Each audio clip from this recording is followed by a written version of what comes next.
ओम नमो भगवते वासुदेवाय नमः। राधे राधे दोस्तों, मेरे चैनल में आप सभी का बहुत बहुत स्वागत है। दोस्तों, पंचांग के अनुसार माघ मास के शुक्ल पक्ष की एकादशी तिथि पर जया एकादशी का व्रत रखा जाता है। यह एकादशी आज यानी कि 8 फरवरी को मनाई जा रही है। मान्यता है कि इस तिथि पर भगवान विष्णु और माता लक्ष्मी जी की पूजा करने से समस्त कष्टों का निवारण होता है, साथ ही उसे भूत प्रेत से छुटकारा मिलता है। कहते हैं कि अगर सच्चे भाव से जया एकादशी का उपवास किया जाए तो साधक को मृत्यु के बाद मोक्ष मिलता है। इतना ही नहीं, साधक पर विष्णु जी की कृपा भी बनी रहती है। ज्योतिषियों की माने तो इस वर्ष जया एकादशी पर मार्गशीर्ष नक्षत्र बन रहा है, जिस पर वैधृति योग का संयोग है।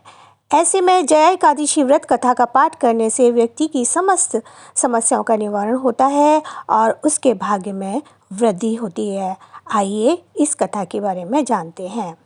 जया एकादशी व्रत कथा इस प्रकार है। बोले विष्णु भगवान माँ लक्ष्मी की जय।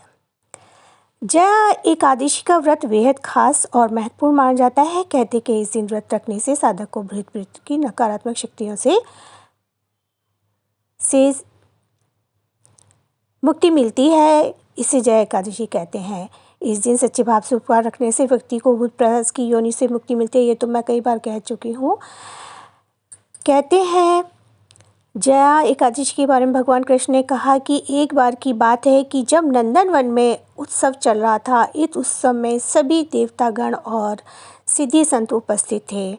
माना जाता है यहाँ चल रहे कार्यक्रम में गंधर्व गायन कर रहे थे और गंधर्व कन्याएं नृत्य कर रही थी। इस समय नृत्यांगना पुष्पवती सभा में गायन कर रहे माल्यवान नाम के गंधर्व पर मोहित हो गई। उसके बाद वह अपने प्रबल आकर्षण के कारण सभा की सभी मर्यादाओं को भूलकर नृत्य करने लगी थी। इस तरह वह नृत्य कर रही थी, माल्यवान भी उसकी ओर आकर्षित हो जाए। फिर माल्यवान भी उसकी ओर आकर्षित होते हुए अपनी सुध बुध खो बैठा और वह अपनी गायन की मर्यादा से भटक गया। दोनों के इस अपकर्म से क्रोधित देवराज इंद्र ने उन्हें श्राप दे दिया था। माना जाता है कि वह श्राप था कि वह दोनों ही स्वर्ग से वंचित हो जाएं। इतना ही नहीं पृथ्वी पर अति नीच पिशाच योनि को प्राप्त हो। कहते हैं कि देवराज इंद्र के शाप के प्रभाव से वह दोनों पिशाच बन गए। फिर एक दिन वह दोनों ही अत्यंत दुखी थे, जिस कारण उन्होंने सिर्फ फलाहार का सेवन किया। उसी दिन रात को ठंड के कारण उन दोनों की मृत्यु भी हो गई। ऐसा माना जाता है उस दिन संयोग से माघ शुक्ल पक्ष की एकादशी तिथि थी, इसलिए जाने अनजाने में जया एकादशी का व्रत होने पर उन दोनों को पिशाच योनि से मुक्ति की प्राप्ति हो गई और मुक्ति मिलने के बाद वह दोनों पहले से भी कई ज़्यादा सौंदर्यवान हो गए। साथ ही उन्हें पुनः स्वर्गलोक में स्थान भी प्राप्त हो गया। इस बात से आश्चर्यचकित देवराज इंद्र ने उन दोनों से पूछा कि आखिर तुम इस श्राप से कैसे मुक्त हुए।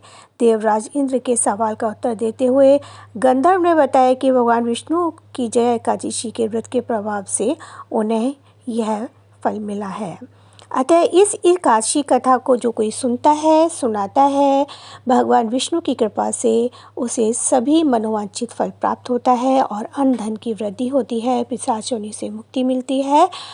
सभी मनोकामना को पूर्ण करने वाली एकादशी व्रत की कथा इस प्रकार संपूर्ण हुई। बोलिए विष्णु भगवान की जय, माता लक्ष्मी जी की जय। आप सभी को जया एकादशी की हार्दिक शुभकामनाएं। राधे राधे। मिलते हैं नेक्स्ट वीडियो के साथ। जब तक जय श्री राम।